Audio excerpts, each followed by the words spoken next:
찬양 감사드립니다. 찬양이 참 아름답다라는 생각이 들었어요. 찬양 감사드립니다. 오늘은 열왕기하 15장 전반부 말씀을 함께 살펴보려고 합니다. 오늘 말씀의 주된 내용은 아사랴. 그러니까 열왕기에 보면요, 이름이 아사랴라고 나오고 역대기에 보면 똑같은 사람인데 우시야 이름이 이렇게 나옵니다. 이 아사랴의 아버지는 아마샤라고 하는 사람인데요, 우리가 얼마 전에 아마샤에 대한 내용을 살펴보았습니다. 아마샤 같은 경우는 통치 초기에는 하나님을 잘 믿는 사람이었죠. 그래서 하나님께서 복을 내려주시고 그와 함께 하셨습니다. 그래서 에돔과의 전쟁에서 승리를 하죠. 큰 승리를 거뒀는데 정말 어이없게도 자신이 이긴 그 에돔이 섬기는 신의 그 우상을 가져다가 그 에돔 신을 섬깁니다. 참 세상에 이런 일이 아마 해외 특픽에 나올 만한 그런 일인데, 하나님께서 힘주셔서 그렇게 에돔과의 전쟁에 승리를 했는데 그 전쟁에서 아무 힘도 발휘하지 못한 그 에돔의 눈에 보이는, 사람들은 참 그런 걸 좋아하는 것 같아요. 눈에 보이는 어떤 거, 뭘 만들어 놓고, 참 이상하지 않습니까? 목상 만들어 놓고, 뭐 돌로 만들어 놓고, 본인이 만들었든지 뭐 사왔든지 그 앞에 가서 절한단 말이에요. 돼지머리 앞에 해놓고 절하고 잘 되게 해달라고. 과학이 참 발달하고 기술이 발달하고 사람들이 머리가 좋아지는 것 같은데 정말 우매하다라는 생각합니다. 돼지머리 앞에 놓고 왜 절을 합니까? 참 정말 불가사의한 일인데, 어찌됐든 그런 사람들이 많죠. 드라마 만들 때, 영화 제작하기 전에, 예능 프로그램 만들기 전에, 심지어 무슨 요 앞에도 예전에 꽤 오래됐는데 건물을 이제 짓는데 짓기 전에 그렇게 돼지머리 놓고 앞에 절하는 걸 제가 봤어요. 그래갖고 참 이거 절해야 될까? 제가 보면서 참 이상하다라는 생각했는데요. 어쨌든 이 아마샤라는 사람은 자신이 이긴 그 에돔의 신을 숭배합니다. 그 다음에 어떤 일이 일어납니까? 마음에 교만한 마음이 들죠. 그래서 이스라엘의 왕에게, 요아스 왕에게 나와라, 우리 한판 붙자라고 하죠. 전쟁이 일어납니다. 그래서 어떻게 됩니까? 전쟁에서 집니다. 북이스라엘의 포로로 끌려가게 되죠. 자, 그렇게 돼서 이 아마샤 왕의 아들인 이 아사랴가 일찍 왕위에 오르게 됩니다. 자, 오늘 말씀 가운데서 1절에서 3절까지 한번 보겠습니다. 이스라엘 왕 여로보암 제27년에 유다 왕 아마샤의 아들 아사랴가 왕이 되니 그가 왕이 될 때 나이가 16세라. 예루살렘에서 52년간 다스리니라. 그의 어머니의 이름은 여골리아라. 예루살렘 사람이더라. 아사랴가 그의 아버지 아마샤의 모든 행위대로 여호와 보시기에 정직히 행하였으나. 자, 아사랴가 왕이 됐는데요, 몇 살에 됩니까? 16살에. 16살에 뭘 알겠습니까? 이전에는 사실은 지금보다는 좀 빨리 성숙을 했죠. 생각하는 것, 어른스러운 경우가 많이 있었습니다. 그래서 그래도 이제 나이가 16은 굉장히 조금 적은 나이죠. 근데 아버지가 이스라엘에서 포로로 잡혀갔기 때문에 일찍 왕위에 올라왔던 것으로 보입니다. 근데 3절에 보니까 아사랴가 그의 아버지 아마샤의 모든 행위대로 여호와 보시기에 어떻게 행했다고요? 정직히 행하였다. 정직히 행하였다. 그렇게 말하고 있습니다. 아사랴의 아버지 아마샤, 통치 초기에는 하나님 잘 믿는 사람이었죠. 이 아사랴도 아버지를 닮아서 여호와 보시기에 정직히 행했다라고 말씀합니다. 이런 말씀만 봐도요, 참 감사한 거죠. 북이스라엘 같은 경우는 이런 평가를 받는 사람이 단 한 사람도 없습니다. 남유다의 왕들 중에서 몇몇 왕들만 이런 평가를 받고 있죠.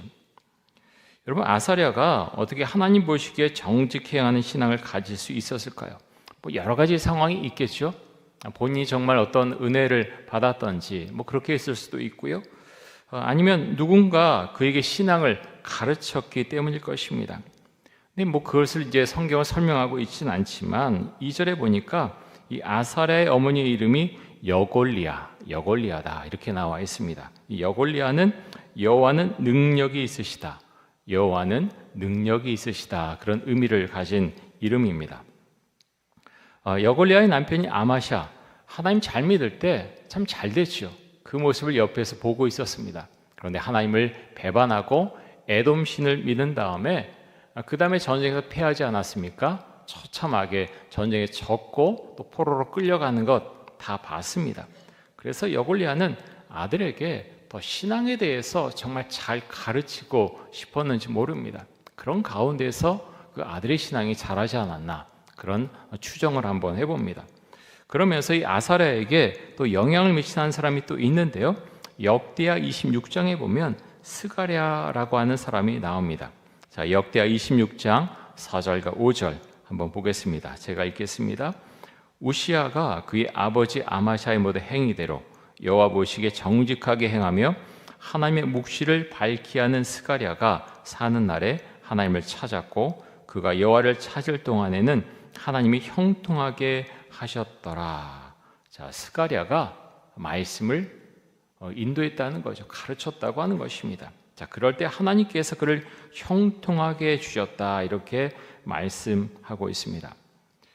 여러분, 우리 주변에는 누가 있습니까? 여러분 주변에 누가 있습니까? 여러분 누구에게 영향을 받아서 지금의 신앙을 갖고 계십니까?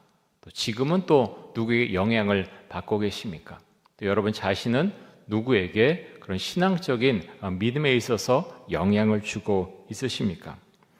우리는 알게 모르게 누구에게인가 영향을 받고요, 누구에게인가 영향을 주고 있죠. 그래서 특별히 우리의 자녀, 아사랴의 어머니 여골리아처럼 우리가 영향을 미칠 수 있기를 원합니다. 점점 시대적으로 어려워진다고 하지만 사실은 그렇지 않습니다. 간절함과 또 하나님께 지혜를 구하고 내가 나의 아이를 정말 사랑하는 마음이 있다면 세상의 성공보다 정말 하나님을 믿는 것이 정말 첫 번째라고 생각한다면 정말 그렇게 할 수 있겠죠. 우리 아이, 우리 마음대로 사실 못합니다. 다 이제 머리가 크고 그러면 말 안 듣지요. 뭐라 그래도 사실 별로 신경 쓰지도 않습니다. 그런데 어머니의 기도, 그 아버지의 기도는 그 아이를 다시 되돌아오게 할 줄로 믿습니다. 여러분, 그것이 우리의 신앙이고요, 또 우리의 믿음이죠. 그래서 우리가 주 앞에 구해야 되겠고요. 첫 번째 우리가 주 앞에 물을 것은 하나님, 제가 제 자녀에 대해서 정말 하나님을 믿는 신앙, 그것을 첫 번째로 정말로 여기고 있습니까? 우리가 질문할 수 있기를 원합니다. 그래서 교회 오시면요, 많은 사람들이 사실은 세상의 성공을 더 바래요. 우리 아이가 좋은 대학 가고 좋은 직장 갖고 좋은 배우자 만나고 돈 많이 벌고 정치를 하면 권력을 잡고 신앙을 자꾸 뒤로 미루는 경향이 있어요. 그래서 요즘 고1만 되면 참 교회 잘 오지 않고 그러는 게 참 마음이 정말 아픕니다. 그게 왜 그렇습니까? 아니라고 그러지만요, 마음속에 그런 게 있는 거예요. 내 아이가 일단은 신앙보다 대학 잘 가면 좋겠다. 그래서 떵떵거리고 좀 뭐랄까 남들 앞에서 좀 어깨도 펴고 내 아이가 이렇게 됐습니다. 자랑도 하고 싶고 그 아이가 좀 잘 되면 좋겠다. 근데 잘 되는 게요, 신앙이 1번이면 사실은 주일에 교회 빠지지 않겠죠. 신앙이 1번이 아니기 때문에 아이가 그 시간에 학원에 가는 거죠. 참 그러면 참 마음이 아프겠지요. 하나님께서 보시면서 얼마나 안타까워 하시겠습니까? 우리 마음 가운데 그런 믿음이 있으면 좋겠어요. 정말 아이가 조금 돌아갈 수는 있지만 하나님을 정말 제대로 알게 되면, 예수를 만나게 되면 지혜가 생깁니다. 저는 그렇게 믿습니다. 하나님을 일찍 깊이 알면 알수록 그 신앙의 깊이가 있게 되고 지혜가 생기기 때문에 자기 삶에 대해서 많이 고민하게 되고요, 미래를 위해서 하나님께 지혜를 구하면서 준비하게 됩니다. 그것이 성경 우리에게 가르쳐준 지혜입니다. 하나님을 믿되 잘 믿어야 되죠. 그래서 말씀을 좀 더 잘 알아야 되고요, 신앙서적도 자꾸 권면해 드린 이유가 신앙의 선배들이 어떤 길을 거쳐갔고 우리가 성경을 어떻게 봐야 되고 어떤 신앙을 가지고 우리가 걸어가야 하느냐, 그 지혜를 거기서 얻을 수 있기 때문에 그렇습니다. 많은 분들이 눈앞에 있는 것만 보다가 놓치는 것이 상당히 많이 있습니다. 그래서 우리가 하나님을 믿는데 어떻게 믿는 것이 잘 믿는 것인지, 우리 아이가 하나님을 믿고 살아야 되는데 어떻게 믿어야 되는지 우리가 사실은 많이 성경 보면서 공부도 해야 되고요. 어떤 서적 통해서 또 지혜도 얻어야 되고 많은 것들을 우리가 사실 알고 마음속에 갖고 있어야 됩니다. 그렇게 할 때 우리 아이에게 좀 더 믿음을 잘 가지게 할 수 있는 것이겠죠. 자, 열왕기하 15장 4절 말씀 보겠습니다.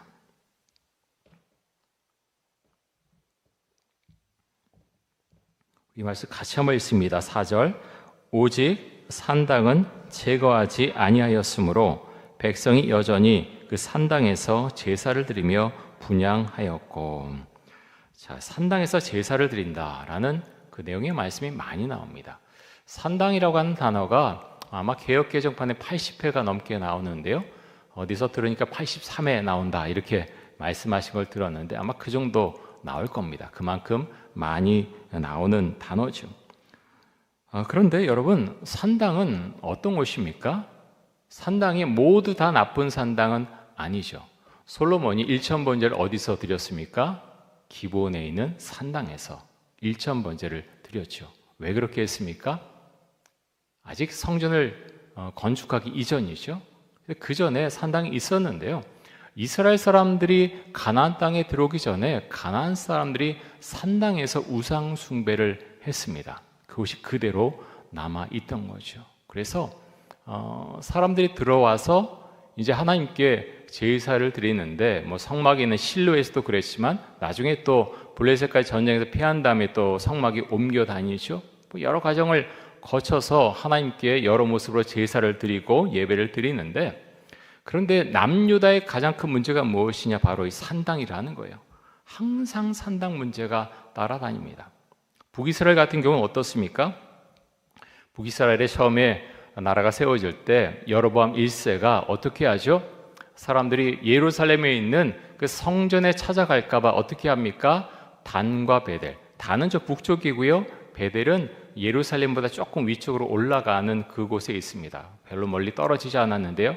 그러니까 북쪽하고 남쪽에 이제 단을, 산당을 만든 겁니다. 그 산당에 무엇을 만들어 놓았습니까? 금송아지를 만들어 놓고, 자, 이 금송아지가 너희를 애굽에서 나오게 해주신 바로 하나님이다. 그렇게 선포하고 제사장도 자기 마음대로 세우고요. 그래서 하나님을 예배한다고 그렇게 그들은 행했습니다. 그런데 여러분, 그것이 무엇입니까? 우상숭배죠. 우상숭배를 하는데요. 유다나 이스라엘에 있던 그 산당에는 여러 가지 형태의 그런 산당들이 있었던 것으로 이야기가 됩니다. 첫 번째는 말씀드린 것처럼요.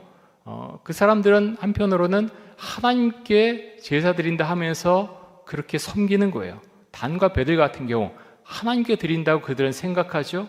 근데 자기가 만든 신이죠. 하나님은 그렇게 하지 말라 그랬는데 그렇게 합니다. 하나님은 그것을 우상숭배다라고 말씀을 하시는 거죠.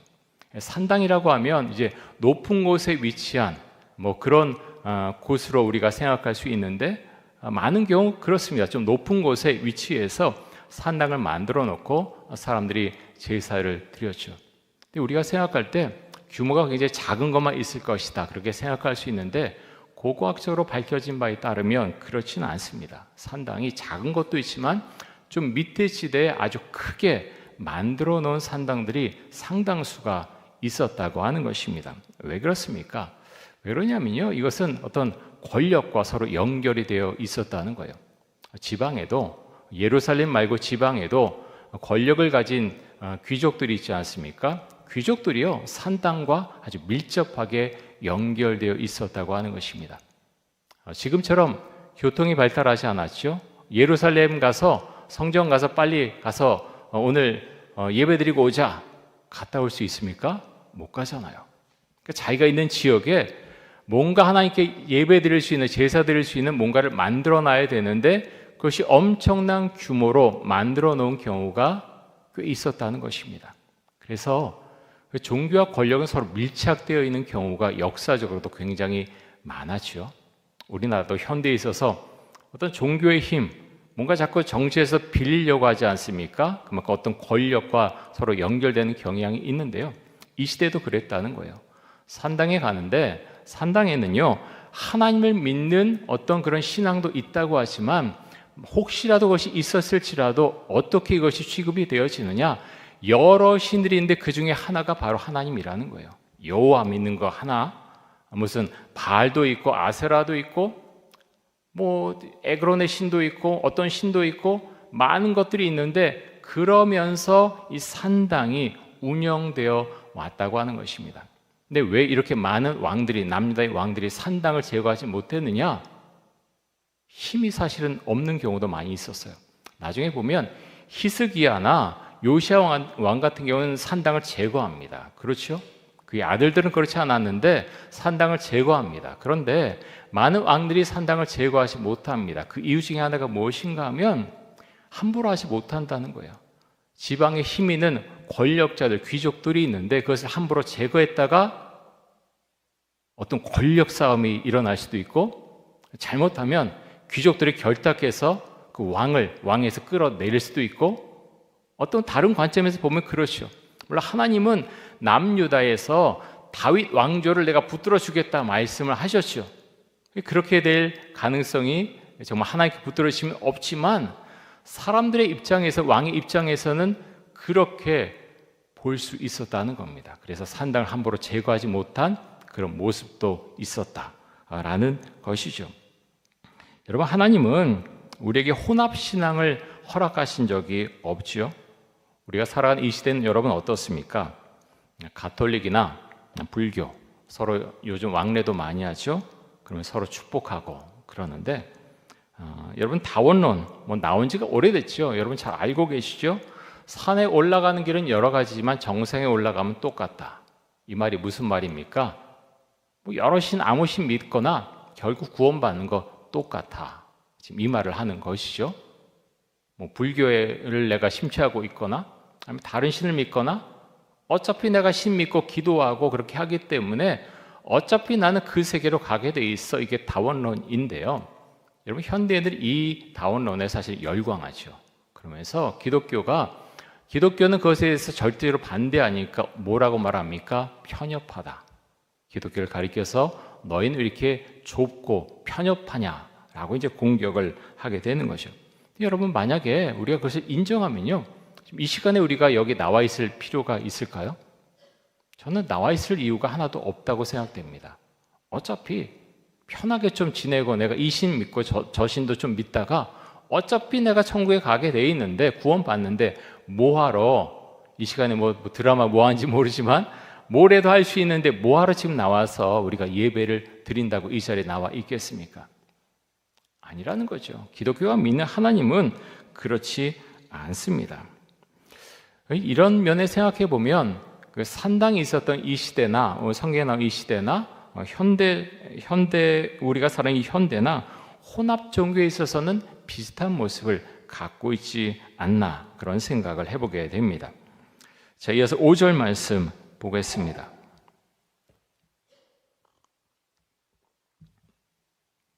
우리 5절 같이 한번 읽겠습니다. 여호와께서 왕을 치셨으므로 그가 죽는 날까지 나병 환자가 되어 별궁에 거하고 왕자 요담이 왕궁을 다스리며 그 땅의 백성을 치리하였더라. 자, 역대하 26장에 보면 무슨 이유 때문에 이 아사랴가 나병 환자가 되었는지를 알 수가 있는데요. 여러분, 아사랴는 굉장히 능력이 있는 왕이었습니다. 많은 은혜를 받았고요, 하나님께서 힘을 주었습니다. 그래서 그는 강력한 왕권을 바탕으로 해서 군사력을 키웠고 많은 영토를 손에 넣을 수 있었죠. 남유다의 군대는 이 아사랴 왕 때 굉장히 강성했습니다. 역대하 26장 8절 제가 읽어드리겠습니다. 암몬 사람들이 우시아에게 조공을 바치매 우시아가 매우 강성하여 이름이 애굽 변방까지 퍼졌더라. 우시아가 매우 강성했다라고 성경은 말씀하죠. 그런데요, 아이러니하게 이런 강성함 때문에 우시아가 어떻게 되느냐? 교만해졌다는 거예요. 교만해지면 안 되는데 교만해졌습니다. 역대하 26장 16절에서 19절까지 제가 읽어드리겠습니다. 그가 강성하여짐에 그의 마음이 교만하여 악을 행하여 그의 하나님 여호와께 범죄하되 곧 여호와의 성전에 들어가서 향단에 분향하려 한지라. 제사장 아사랴가 여호와의 용맹한 제사장 80명을 데리고 그의 뒤를 따라 들어가서 우시야 왕 곁에 서서 그에게 이르되 우시야여 여호와께 분향하는 일은 왕이 할 바가 아니요 오직 분향하기 위하여 구별함을 받은 아론의 자손 제사장들이 할 바니 성소에서 나가소서. 왕이 범죄하였으니 하나님 여호와에게서 영광을 얻지 못하리이다. 우시야가 손으로 향로를 잡고 분향하려 하다가 화를 내니 그가 제사장에게 화를 낼 때에 여호와의 전 안 향단 곁 제사장들 앞에서 그의 이마에 나병이 생긴지라. 자, 우시야가 교만해졌고요. 그래서 해서는 안 된 일을 하려고 했죠. 하나님께 제사 드리는 것, 분향하는 것, 제사장들만이 할 수 있는 일이었죠. 하지만 우시야는 무시합니다. 내가 왕인데 누가 나를 막으려고 하자 막 화를 내죠. 화를 냈을 때 어떤 일이 일어났습니까? 우시야 왕의 이마에 나병이 생겼습니다. 그는 직접적으로 이제 왕으로 통치하지 못하고 뒤로 물러서죠. 그의 아들인 요담을 왕위에 앉히고 섭정을 하게 됩니다. 여러분, 이스라엘의 초대 왕인 사울도 이와 똑같은 죄를 지었죠. 블레셋과의 전쟁을 앞두고 급한 마음에 선지자 사무엘 오지 않는다고 하면서 기다리지 못하고 직접 번제를 드립니다. 하지만 이 일로 인해 사울은 큰 책망을 받게 되죠. 사무엘상 13장 13절 14절 제가 읽어드리겠습니다. 사무엘이 사울에게 이르되 왕이 망령되이 행하였도다. 왕이 하나님 여호와께서 왕에게 내리신 명령을 지키지 아니하였도다. 그리하여더라면 여호와께서 이스라엘 위에 왕의 나라를 영원히 세우셨을 것이거늘 지금은 왕의 나라가 길지 못할 것이라. 여호와께서 왕에게 명령하신 바를 왕이 지키지 아니하였으므로 여호와께서 그의 마음에 맞는 사람을 구하여 여호와께서 그의 백성의 지도자로 삼으셨느니라 하고. 어떻게 생각하면 아니 번제 한번 드렸다고 뭘 이렇게까지 말씀하시나 그렇게 말할 수 있어요. 그런데요, 하나님께서 보시는 것은 그렇지 않다는 거예요. 이것은 영적인 일이고요, 번제 드리는 건 하나님 앞에 너무너무 중요한 일이기 때문에 예배를 말하죠. 그렇게 함부로 대하는 사람 하나님께서 버리신다라는 거죠. 그래서 여러분, 우리가 하나님 앞에서 교만해지면 안 되겠고요, 우리 마음대로 그렇게 마음대로 어떤 거는 불순종하고 이건 내가 뭐 하고 싶으니까 좀 하고, 성경은요 우리에게 그렇게 하지 말라고 강력하게 경고를 하는 그런 본문이 얼마나 많은지 모릅니다. 하나님은 이 사울을 그대로 두지 않으셨고 그래서 징계를 내리시죠.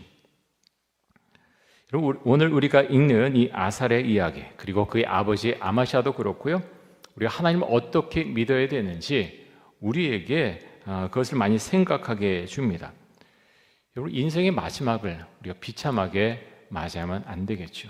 하나님을 잘 믿어왔는데 마지막에 다른 신을 믿거나 아니면 하나님 믿어봤자 아무 소용없어라고 하면서 신앙에서 만약 떠난다면 여러분, 그것처럼 허무하고 가슴 아픈 일이 어디 있겠습니까? 그래서 우리가 하나님을 믿되 우리가 잘 믿어야 되겠습니다. 남유다의 아마샤가 29년간 통치를 했고요, 또 아사랴는 52년간 통치를 했는데요. 근데 이런 식의 북이스라엘은 왕들이 많이 바뀌죠. 이 시대 급격하게 몰락을 하고 있었고 또 혼란한 시대를 향해서 치달아 갑니다. 자, 열왕기하 15장 8절에서 10절까지 말씀 보겠습니다.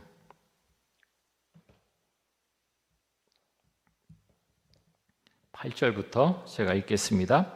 유다의 왕 아사랴의 제38년에 여로보암의 아들 스가랴가 사마리아에서 6달 동안 이스라엘을 다스리며 그의 조상들의 행위대로 여호와 보시기에 악을 행하여 이스라엘로 범죄하게 한 느밧의 아들 여로보암의 죄에서 떠나지 아니한지라.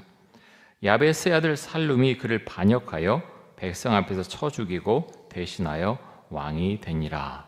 자, 나중에 이제 굉장히 지금부터 좀 복잡하게 되죠. 그 전에 유인물 나눠드린 것 한번 성경 읽으실 때 대조해서 보시면 좀 도움이 많이 되실 것입니다. 스가랴 같은 경우는 예후 왕조의 마지막 왕입니다. 하지만 그는 6개월 동안만 왕위에 있게 되죠. 스가랴는 살룸에게 살해를 당합니다. 여러분, 스가랴는 여로보암이 만들어 놓은 금송아지를 숭배하는 죄, 산당에서 그렇게 제사 드리는 그 죄에서 빠져나오지 못합니다. 북이스라엘의 어떤 왕도 이 죄에서 빠져나오지 못했지요. 여로보암 1세가 단과 베델에 금송아지를 만들어 놓은 이후에 계속해서 나라가 망할 때까지 계속해서 그 금송아지를 섬기는 일을 반복해서 했다고 하는 것입니다. 그래서 금송아지가 북이스라엘에서는 우상숭배라는 그 중심에 있었다라는 것을 알 수가 있죠. 압과 이세벨이 그래서 그 바알과 아세라를 믿는 신앙을 또 갖고 오기도 했지만, 하지만 줄기차가 계속해서 우상숭배 중심에 섰던 것은 단과 베델에 있는 금송아지를 숭배하는 행위였다고 하는 것 기억하시면서 말씀을 보시기 바랍니다. 자, 이어서 12절 말씀 보겠습니다.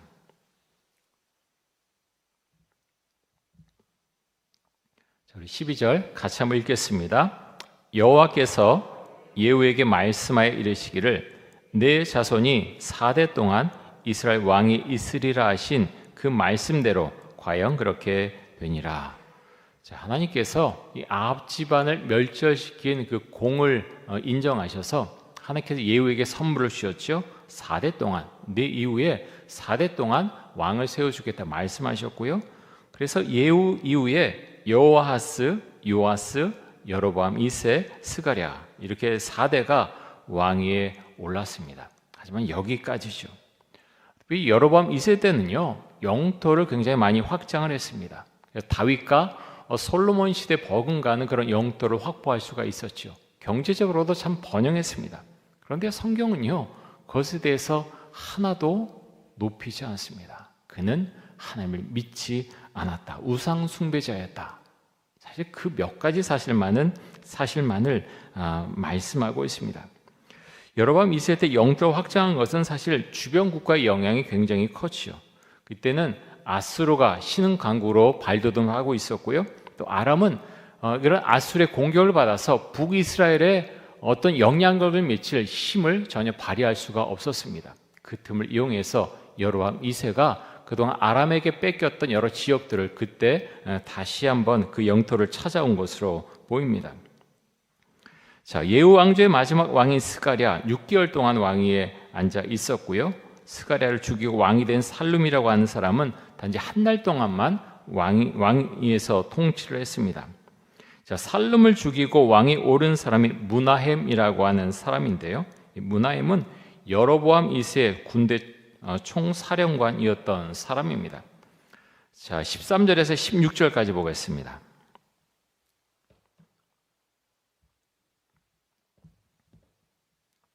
우리 같이 한번 읽습니다. 유다 왕 우시야 제39년에 야베스의 아들 살룸이 사마리아에서 왕이 되어 한 달 동안 다스리니라. 가디의 아들 무나헴이 디르사에서부터 사마리아로 올라가서 야베스의 아들 살룸을 거기에서 쳐 죽이고 대신하여 왕이 되니라. 살룸의 남은 사적과 그가 반역한 일은 이스라엘 왕 역대지략에 기록되니라. 그때 무나헴이 디르사에서 와서 딥사와 그 가운데 있는 모든 사람과 그 사방을 쳤으니 이는 그들이 성문을 열지 아니하였음이라. 그러므로 그들이 그곳을 치고 그 가운데에 아이벤 부녀를 갈랐더라. 자, 마지막 부분 보면서 전쟁이 얼마나 참혹한가 하는 것을 우리는 간접적으로 알 수가 있습니다. 아이를 지금 임신하고 있는 여자, 무슨 힘이 사실 있겠습니까? 이런 사람 전쟁이 나도 죽이면 안 되는 거죠. 하지만 전쟁은 그런 것에 사실 연연해하지 않죠. 아주 처참합니다. 무나임은 저항할 힘이 없는 임신한 여자까지 죽였죠. 저항하지 못하도록 강한 경고를 보낸 것입니다. 지금도 전쟁이 곳곳에서 일어나고 있죠. 대표적인 우크라이나 전쟁이 있고 또 가자 지구에서 전쟁이 계속되고 있습니다. 사실 우리는요, 뉴스동에서 조금씩 듣지만 그곳의 상황을 정확히 알지 못하죠. 우크라이나에서 이전에 처음 전쟁 초기에 아이들을 정말 많이 데려갔다 그러죠. 어떻게 됐는지 사실을 알지 못합니다. 수많은 비참하고 또 말로 표현하지 못한 일들이 전쟁터에서 일어나지만 그것을 다 취재할 수가 없지요. 목숨을 내놓고 사실은 취재해야 되는데 그렇게까지 하기가 쉽지가 않죠. 그 이전에 전쟁이 꽤 있었죠. 이라크에서도 전쟁이 있었고 시리아에서도 오랫동안 전쟁이 있었죠. 미얀마에서 쿠데타 일어나서 지금 우리 선교사님들 가 있지 않습니까? 나라가 계속 혼란스러워요. 막 잡아다가 여러 개 모자르니까 그냥 길거리 붙잡아서 군대에 막 집어넣고 젊은 남자들이 막 도망 다니고요. 물가는 수도 없이 올라가고 기름 조금 넣으려고 그런 주유소에 2시간, 3시간씩 줄 서 있고 일정량만 또 기름을 넣을 수 있고 여러 가지 어려운 일들이 굉장히 많죠. 아프가니스탄에서 미군 철수한 이후에 탈레반이 장악해서 정말 끔찍한 정치를 하고 있지 않습니까? 이 전쟁은 정말 많은 사람들을 비참한 가운데로 몰아넣습니다. 우리나라의 전쟁이 오랫동안 일어나지 않았는데 기도해야 되겠죠. 세상이 참 많이 변하는 것 같아요. 정세도 많이 변하고 여러 가지 역사 가운데서 혁명이 일어나고 공산주의 나타나고 여러 가지 일 가운데서 얼마나 많은 일들이 역사 가운데 일어났었습니까? 앞으로 어떤 일이 일어날지 사실 우리는 잘 모릅니다. 설마 했는데 어떤 일이 일어날 수도 있는 거죠. 한마디로 전쟁이 일어나지 않도록 우리가 계속 하나님께 기도해야 되겠습니다. 자, 이어서 17절에서 20절까지의 말씀을 보겠습니다.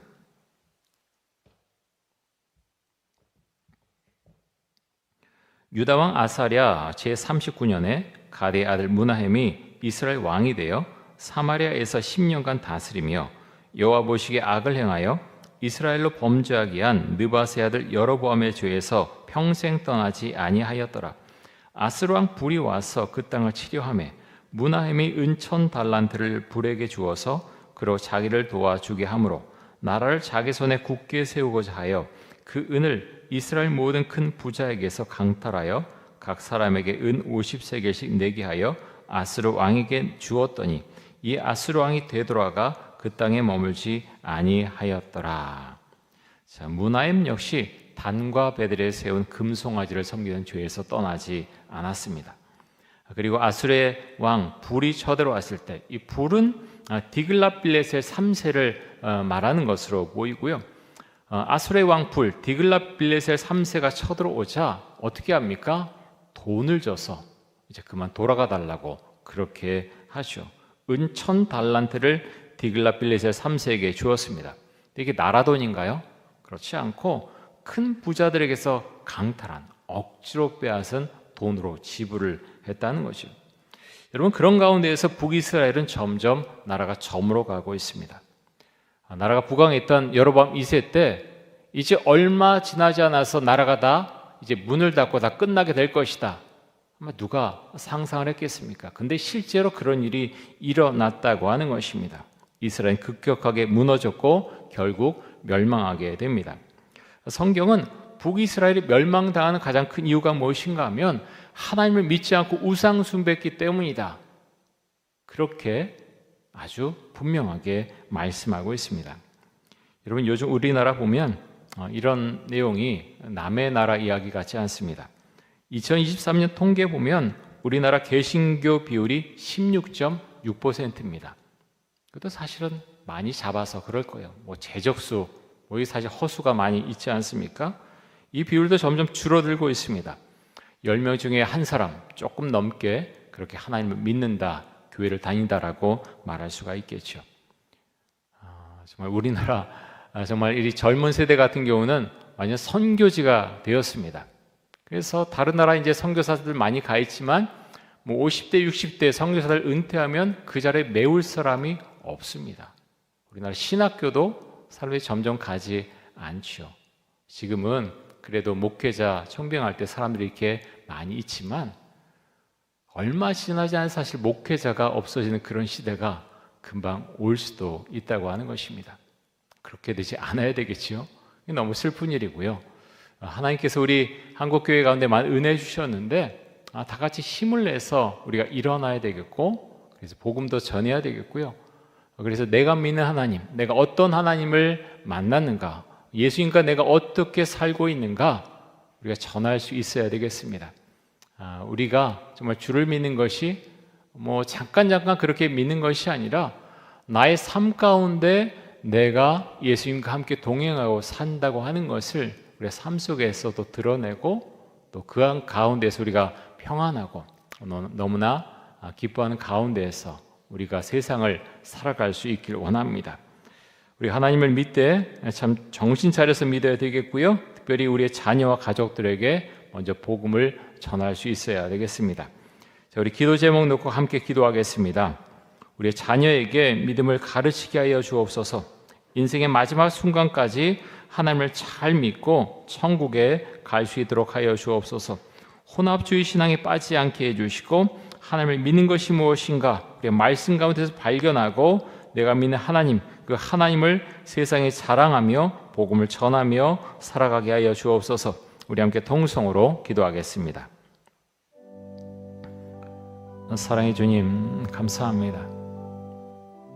오늘 본 말씀 가운데에서 하나님 아버지, 하늘의 통치자가 얼마나 중요한가 하는 것을 우리가 보았습니다. 통치 초기에는 하나님을 정말 잘 믿었는데 마음속에 교만한 마음이 들어와서 하나님께서 금지하신 것을 그렇게 마음대로 행하다가 문득병에 걸린 하나님 우시아 왕도 우리가 보았습니다. 하나님 아버지, 우리 하나님을 믿되 주께서 하라고 한 것을 우리가 하고 또 하지 말라고 하신 것을 우리가 철저하게 지킬 수 있도록 주 우리에게 은혜와 사랑을 베풀어 주시기를 간절히 원합니다. 하나님 아버지, 우리 마음속에 평강을 주시고 하나님 정말 주께서 기뻐하시는 그 한 사람이 될 수 있도록 주 은혜 주시기를 간절히 원합니다. 하나님께서 욥을 그렇게 자랑스러워하시고 욥을 사랑하셨듯이 하나님 우리도 욥 같은 그런 사람이 될 수 있기를 간절히 원합니다. 우리의 믿음을 주시고 하나님 갈수록 이 대한민국 땅에서 교회의 어떤 역량이 또 하나님 기독교인의 수가 점점 줄어들고 있습니다. 하나님 아버지요, 현실에서 밀려오는 그런 압박이 얼마나 큰지 모릅니다.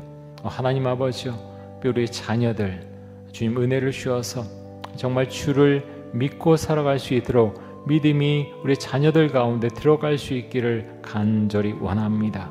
하나님 아버지, 점점 유럽을 닮아가는 우리 한국교회 모습을 보면서 가슴 아파하실 그 하나님을 바라봅니다. 하나님 아버지요, 하나님 이 땅에 긍휼과 자비를 베풀어 주시고 하나님 이 땅의 교회들이 다시 한번 부흥할 수 있도록 주 은총과 사랑을 베풀어 주시기를 간절히 원합니다. 하나님 아버지요, 교만한 마음이 우리 마음 가운데 없도록 해주시고 주 앞에서 겸비하며 또 사람들 앞에서도 겸비해서 하나님 주의 사랑과 또 주를 믿는 그 믿음을, 복음을 다른 사람들에게 전할 수 있도록 주 은총과 사랑을 베풀어 주옵소서.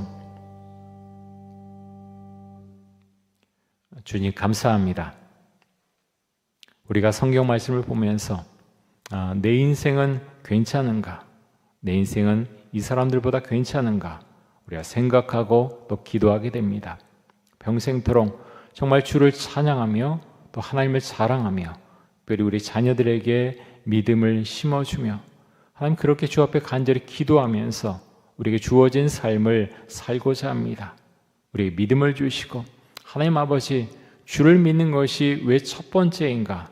우리가 그것을 분명히 알고 그것을 고백하도록 해주시고 우리의 인생, 우리 자신의 인생과 또 우리 자녀들의 인생, 또 손자, 손녀의 인생, 그 모든 것 주님 이끌어 주시고 정말 하나님을 믿는 것이 첫 번째라고 하는 것을 우리가 믿음으로 고백하며 그 가운데 우리 자녀들을 양육할 수 있도록 주의 은총과 사랑을 베풀어 주옵소서. 감사드리며 예수 그리스도의 이름으로 기도드립니다. 아멘.